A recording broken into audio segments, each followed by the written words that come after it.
This is Gregaro McKool of County Fence Biannual Magazine with my very first boundary and fencing piece that explores whether to join the establishment or build something myself. News stories from the past 2 years are posted on the first and third Thursdays of each month at 10 p.m.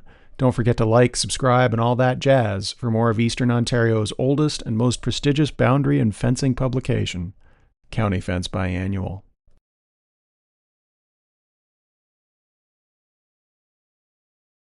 The laneway is narrow, a little rough and worn. It leads into a tidy mixed forest of maple, birch, and the odd pine. Mature, healthy, second-growth forest minimally tended over generations by expert hands. Something you'd only notice if you were looking for it, and even then, maybe not. It's authenticity plus, as if experiencing the forest without mosquitoes through an expert photographer's lens. The road that leads to the laneway is quiet, the rough kind that might have once been busy but now just fades into oblivion. In other words, there's very little traffic. What goes on down that laneway, the locals have no idea.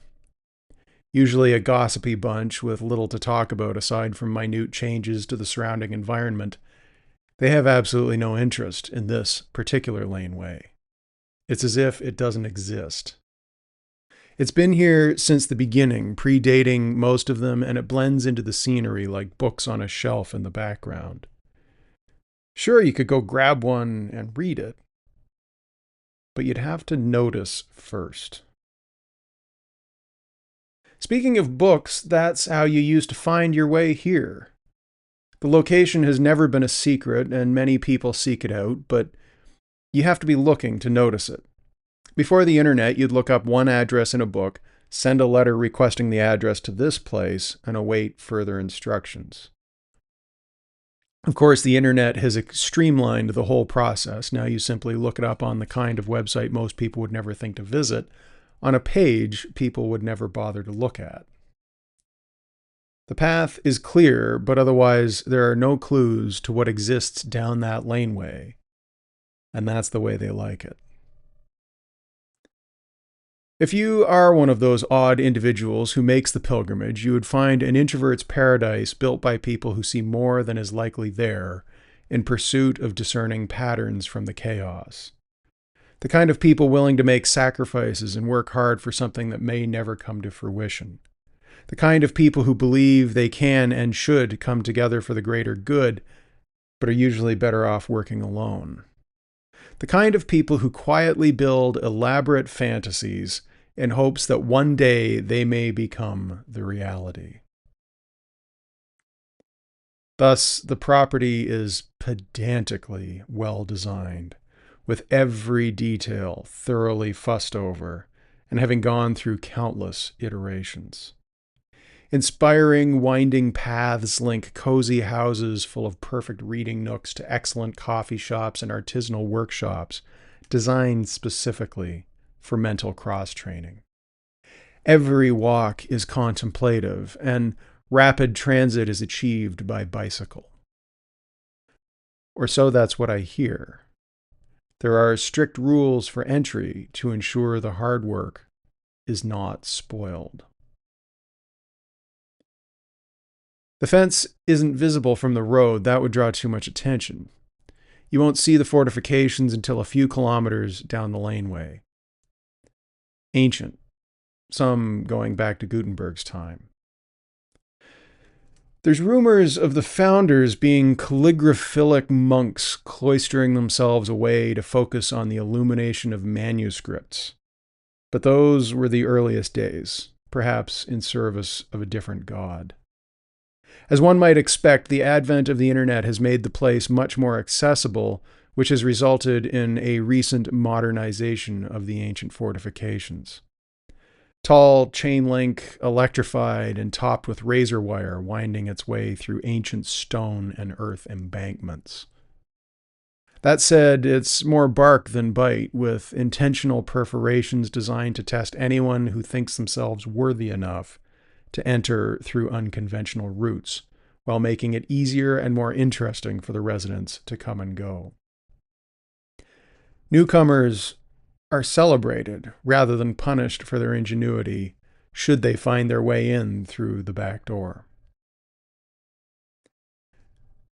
A gatehouse guards the conventional route, and an outside is a vast camp of people desperately hoping to gain entry. In a way, it's a refugee camp for people who would rather live in a fantasy than a reality. Outcasts and oddballs sufficiently convinced that the life inside is sufficiently better than the one they're leading that they're willing to suffer for entry. To live lean lives of hard work just for a chance to plead their case. They know the odds are against them, but this is compulsion. There is no life but this one. Today I stand among them. It's a place I've dreamed about for a very long time, perhaps my oldest dream, but now I question it. What on the other side could be so good as to justify this? The wait can be years. There's only so much space and money's tight these days, and of course they want to protect what has so carefully been built over the years. To one side of the camp, there are those for whom entry was a lower priority, those who have lived lives and built security before launching their campaign for entry. RVs, tiny homes, sumptuous prospector tents. It's certainly rougher than what they left back home, yet they could live out their lives here and likely be happy enough for the adventure. On the other side are those for whom this is the only priority, those who put all their eggs in this basket and set forth on their journey penniless. Makeshift shelters, some quite elaborate and tense. Some have opted to simply sleep under the stars or in hammocks. There are those who have done well on the outside, a few who may have even given up trying to get in and instead make their way by teaching tips and tricks on how to get in. Nobody really takes them seriously, but they're a good way to pass the time if you've got a few bucks to toss their way. A few of them actually have good advice, but generally the ones who know are already inside. Of course, there's the weekend warriors too, those willing to come hang around when they have time and the mood strikes. I find them the easiest to talk to. They've got time and the stakes are low. The passion is there, but they've also got families or other commitments to think about. They show up and wander around just happy to be included. Maybe they'll end up chatting to the right person who will let them in. They know it's a long shot, but a walk in these particular woods is a Saturday well spent, regardless of the outcome. Today, I'm not here with my application. I'm here on behalf of Jules Octacvian, who tells me they have a rather interesting fence I might like to profile. Indeed, he's right. The whole thing is fascinating, and so far I can only speculate on what's inside. In a way, it's a pilgrimage I've always wanted to take. While it's a place I've dreamed of living my entire life, I never assumed it was even possible. Just seeing the gate would have been good enough for me a decade ago. And yet, here it is. This place I've always dreamed of, surrounded by a barbed wire fence and a strange encampment. Application? No, I'm here for County Fence Biannual. Yes, that's right. Jules Octacvian? Yes. Just here for the fence. Fantastic. Thanks so much. Like so many of these people, I did write an application. Several, in fact, but most of them were never finished for some reason or another. Mostly because I couldn't articulate why I should be there, just that I wanted to be. That said, standing here, I wonder if it's what I do actually want. I almost feel like I'm more in love with the rollicking mid-century version of this place. There were certainly issues with it back then, mostly to do with it being an old boys club. There were a lot fewer fortifications then, but if you didn't want to talk bullfighting or your latest acid trip, you weren't exactly in. I love the absurdity and experimentation of those days. I just wish there was a little less toxic masculinity. These days, it almost seems like the pendulum has swung the other way and they're circling the wagons to embark on something completely different. Supposedly, most men aren't even interested in this place anymore. But standing here, I don't know. Do I really want to live in a place with such high and imposing fences? Might I feel hemmed in rather than free to roam? The problem is, I didn't think they'd like my application.